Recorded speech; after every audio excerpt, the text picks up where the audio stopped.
আমরা একটা সুন্দর পৃথিবীতে বাস করি।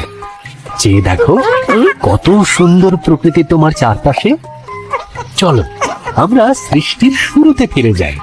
দেখি বাইবেল আমাদের সে বিষয়ে কি বলে।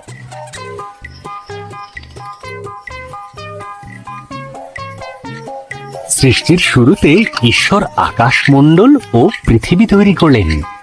ঈশ্বর অন্ধকারকে বললেন, আলো হোক।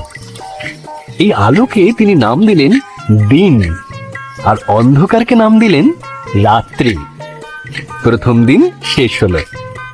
এরপর ঈশ্বর উপরের জল থেকে নিচের জলকে আলাদা করে ফাঁকা জায়গা তৈরি করলেন, যার নাম দিলেন আকাশ। দ্বিতীয় দিন শেষ হল। ঈশ্বর সমস্ত জল একত্র করলেন। এর ফলে শুকনো জায়গা দেখা দিল। তিনি শুকনো জায়গার নাম দিলেন ভূমি, আর জমা জলের নাম দিলেন সমুদ্র। তারপর তিনি তৈরি করলেন ঘাস, শস্য ও গাছপালা। তৃতীয় দিন শেষ হল। এরপর ঈশ্বর আকাশের বিভিন্ন আলো তৈরি করলেন। দিনের জন্য সূর্যকে, আর রাতের জন্য চাঁদ ও তারাদের তৈরি করলেন। চতুর্থ দিন শেষ হলো।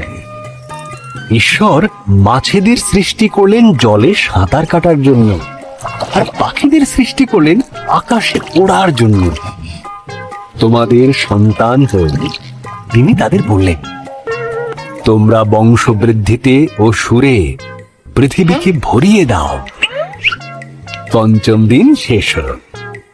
এরপর ঈশ্বর পশুদের সৃষ্টি করলেন। তিনি গৃহপালিত পশু, বন্য পশু ও সরীসৃপ প্রাণী তৈরি করলেন। ঈশ্বর বললেন, আরো একটি সৃষ্টি বাকি আছে, যা সবার মধ্যে অত্যন্ত মূল্যবান। তাই তিনি নিজের মতন করে পুরুষ ও নারী সৃষ্টি করলেন। তিনি বললেন, তোমাদের সন্তান হোক, পৃথিবীর দায়িত্ব নাও, মাছ ও পশু পাখিদের যত্নে রেখো। ষষ্ঠ দিন শেষ হল। এরপর ঈশ্বর দেখলেন তার সমস্ত সৃষ্টিকে খুব সুন্দর।